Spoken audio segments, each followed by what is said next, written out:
since time immemorial, since we can remember, since forever. This is our ancestral territory. It would be impossible to live in rural Alaska if we were not able to live off the land. Alaska Natives were here long before Alaska became a state just half a century ago. Since then, the state's economy has thrived because of oil, but not everyone has benefited from that wealth. And the promise of oil profits has created a rift between those who live off the land and those who want to profit from its natural resources. This is the story of that divide.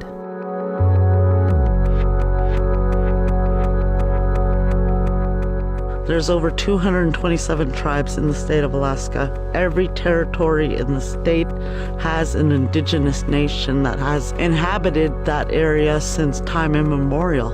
It was a very challenging way of life. We're living in 60 below zero for weeks at a time. In the wintertime, no sunlight for large portions of the year. Our people were survivors. The first outsiders to come to Alaska in modern history were Russian fur traders in the 18th century. And even though indigenous people had been living there for tens of thousands of years, the Russians stole the claim to the land, calling Alaska their own.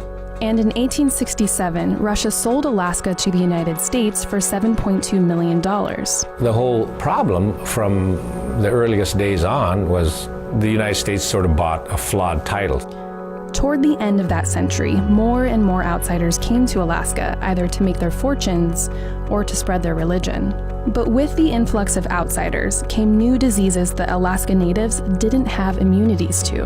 It was a really horrific time because we lost so many families, so many people so fast that there was no place to put the bodies. I mean, they just had to pile them up, mass graves. From the time of contact up until about the early 1920s, it's said that we lost 2/3 of our population.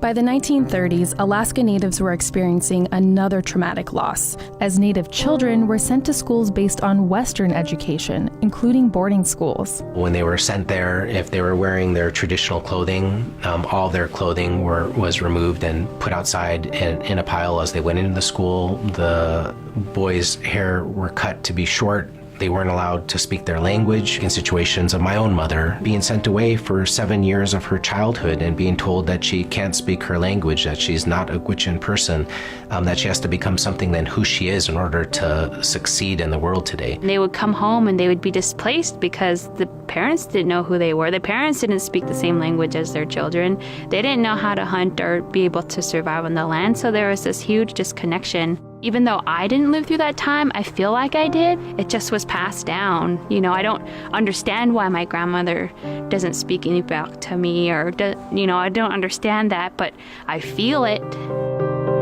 During World War II, thousands of soldiers were sent to be stationed in Alaska, and for the first time, Alaska Natives became a minority on their own land. And then in 1958, Alaska held a vote to become a state or remain a territory. The vote for statehood passed easily because Alaska Natives didn't have much of a say.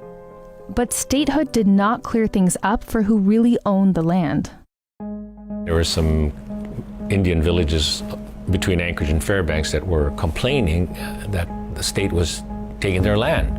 Willie Hensley was only 25, a grad student in 1966, when he stumbled upon something that changed his life and the lives of all Alaska Natives. Even though the young state was obligated to protect land where Alaska Natives lived, those boundaries had never been drawn, and so the young state had started to take the land for itself. I realized that we're going to lose that land forever. We're never going to get it back. And so, as a student, I decided that we had to stop it. Willie decided to run for state house to get the word out, and he helped rally Alaska Natives across the state to claim their land. Senator Hensley of Kotzebue. Our rallying cry was, take our land, take our life.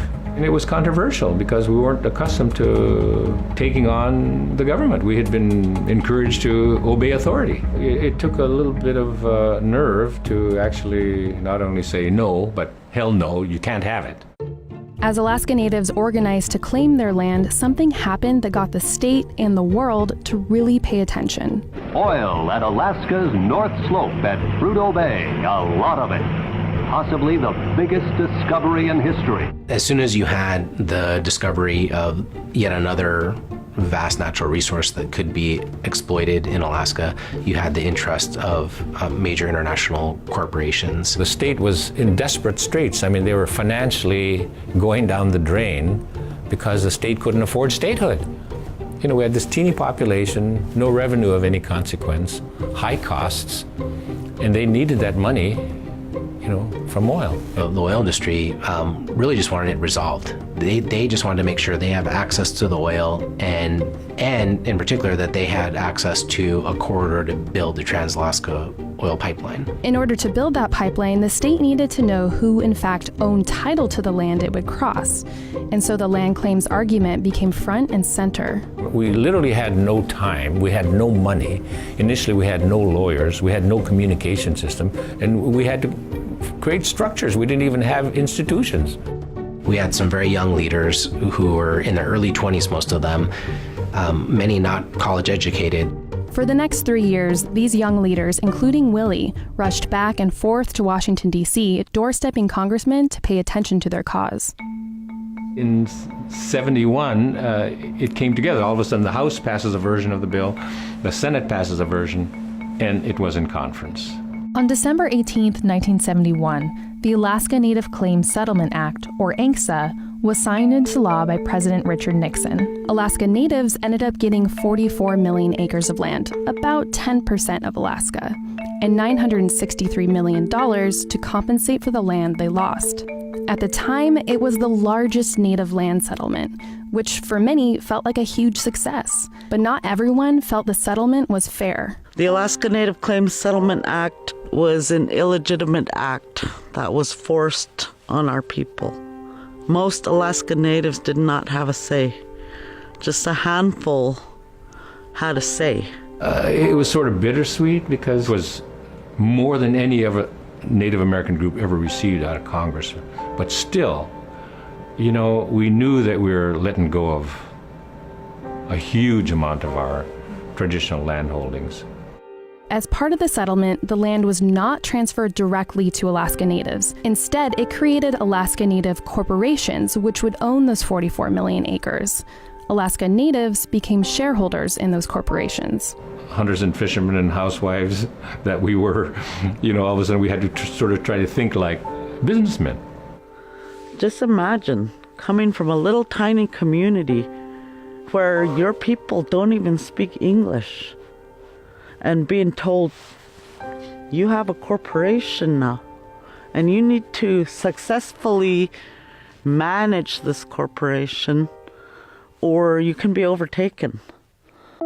Many of these native corporations did see big profits because of oil and mining. They worked with companies like ExxonMobil, BP, and ConocoPhillips.